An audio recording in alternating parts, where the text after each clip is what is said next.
العاشرة تماما بتوقيت أسمر. إلى حضراتكم نشرة الأخبار مستهلة إياها بالعناوين.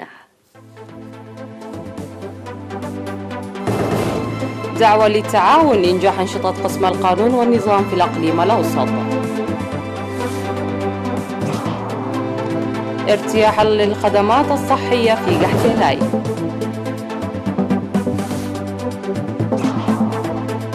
تقييم أنشطة أعضاء الجبهة الشعبية في مالبورن.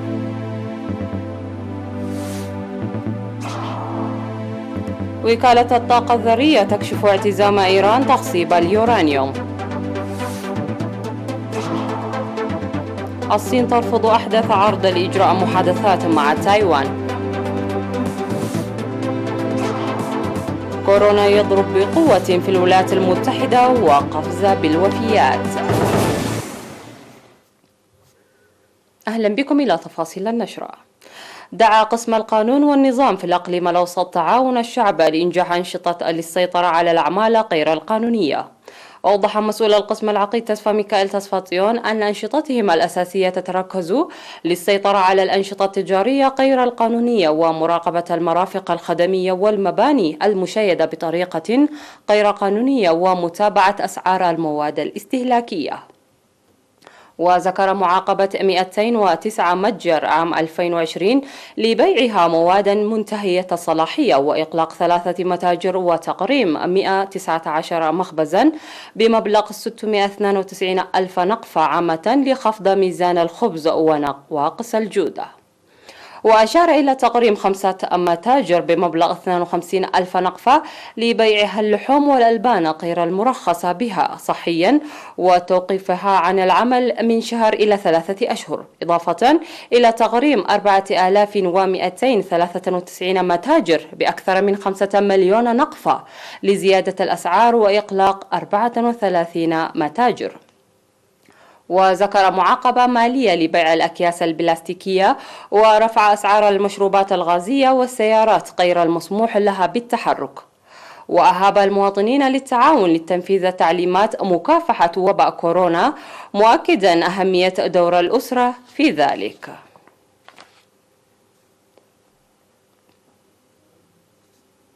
أعرب سكان قحطيلاي عن ارتياحهم للخدمات التي تقدمها العيادة لرعاية الأمومة والطفولة.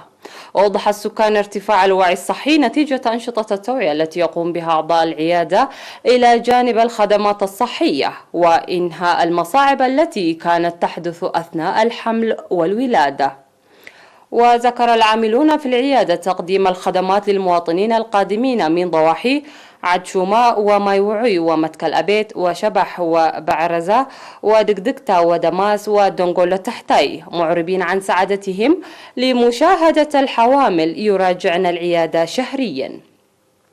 وأشار الكادر الصحي العامل في العيادة إلى الجهود الداعمة التي يقوم بها وكالة الصحة في القرى، مطالبين إدخال مختبرات التحاليل في العيادة.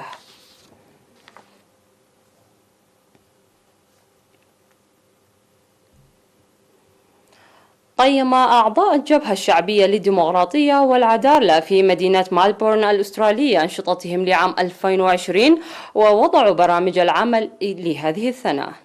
وأوضح رئيس الفرع السيد ميكائيل أبراها في الاجتماع الذي حضره قنصل إريتريا العام السيد محاري تخستي الأنشطة التي قام بها أعضاء الجبهة الشعبية للديمقراطية والعدالة بالتعاون مع الاتحادات الشعبية الأخرى، مساهمتهم للتصدي لوباء كورونا.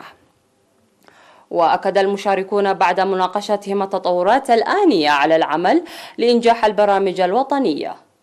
وقال قنصل إريتريا العام السيد محاري تخستي في الكلمة التي ألقاها إن وباء كورونا أثر على الحياة الاجتماعية والاقتصادية للمواطنين، ورغم ذلك قاموا بتبرعات لدعم الجهود الحكومية والعينية في إريتريا للتصدي للوباء.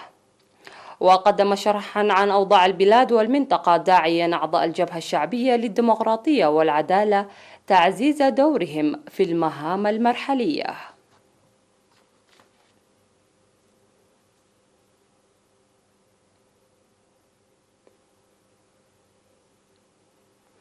قدم المحسنون أكثر من 63 ألف نقفة ل90 أسرة محتاجة في ضاحية غوداي في الإقليم الأوسط من الأول من يناير بمناسبة العام الجديد.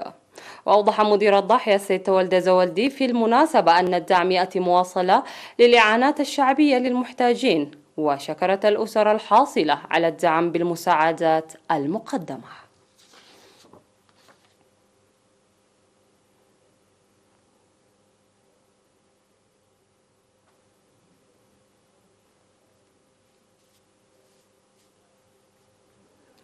استشهد اليوم 3 يناير عضو شركة حارات للمواصلات العامة المناضل النقيب قبسا كحساي جراء مرض ألم به عن عمر 68 عاما. التحق المناضل قبسا في قوات التحرير الشعبية عام 1974 وخدم في القوات المقاتلة للاستقلال والدفاع عن السيادة بمختلف مستويات المسؤولية.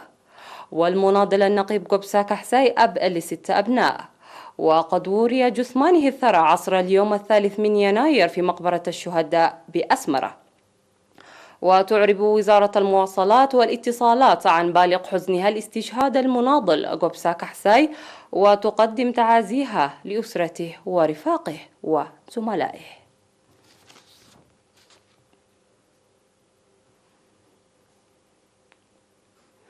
أيها السادة والسيدات، هذه كانت أخبارنا المحلية. فصل قصير من ثم نعود لمتابعة الأنباء على الصعيد العالمي. ابقوا معنا.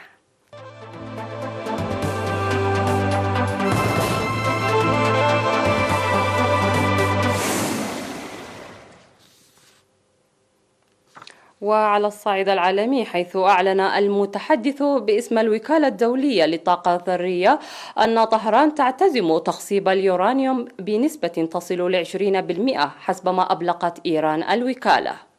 ويأتي القرار الإيراني تنفيذا لقانون أصدره برلمان البلاد مؤخرا في خرق واضح لنصوص الاتفاق النووي المبرم بين طهران والدول الكبرى لعام 2015 القاضية بألا تتعدى نسبة التخصيب 4.5%.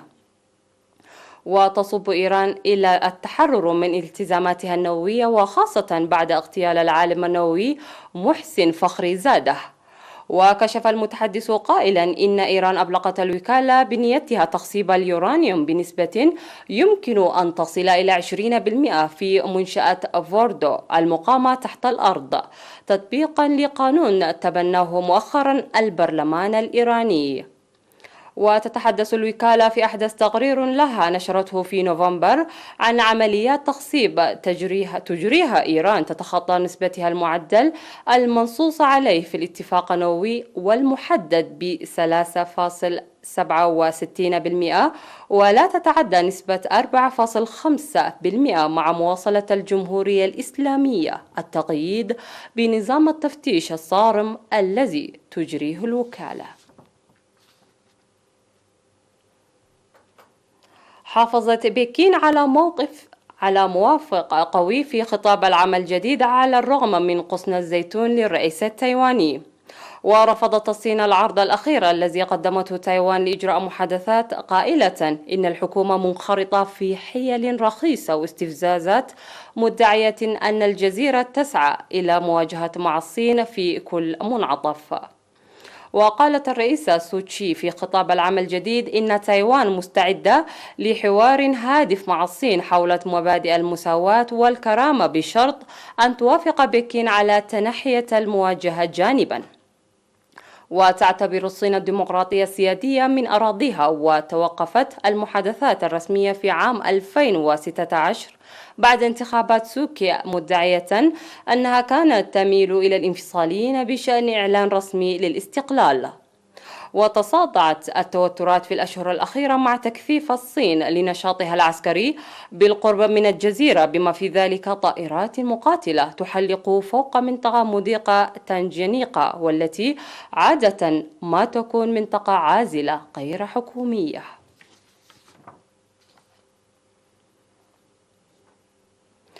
تجاوز عدد الإصابات بفيروس كورونا في الولايات المتحدة مستوى 20 مليون، مع سعي المسؤولين لتسريع حملة التطعيم وظهور سلالة أكثر من انتشارا في ولايات كولورادو كاليفورنيا وفلوريدا.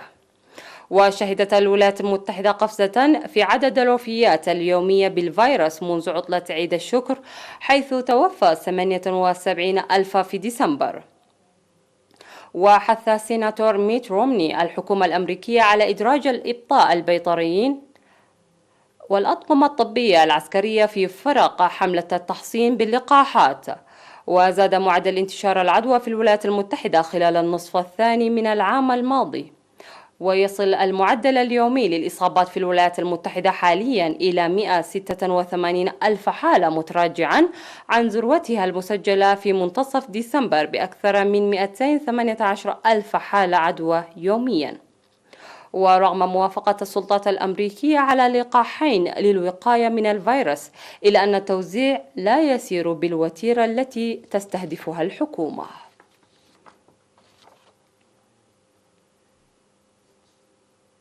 من خلال الزخارف المتقنة والمتألقة، اكتسب فني الشاحنات الباكستاني حيدر علي شهرة واسعة في الخارج، ودفع المتاجر في الغرب لمتابعة هذا اللون القريب من الفنون الذي يقدمه. فن الشاحنات في باكستان يعتمد على التلوين بشكل مميز، لكن تطور الأمر للرسم على أجنحة الطائرات. ويأمل حيدر أن يرسم طائرة من طراز إيرباص أو بوينغ في المستقبل، قائلا إن فرصة العمل على مثل هذه الطائرات العملاقة ستكون حقا تجربة تعليمية. ويخطط حيدر لرسم طائرات بهدف الترويج للسياحة في باكستان، خاصة بعدما أصبح هذا الفن أحد أشهر الصادرات الثقافية الباكستانية في السنوات الأخيرة.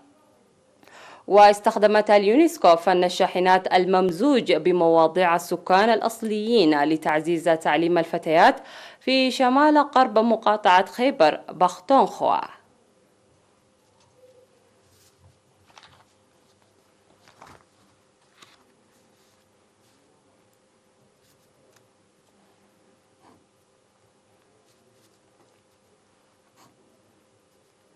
انتهت النشرة، إلى اللقاء.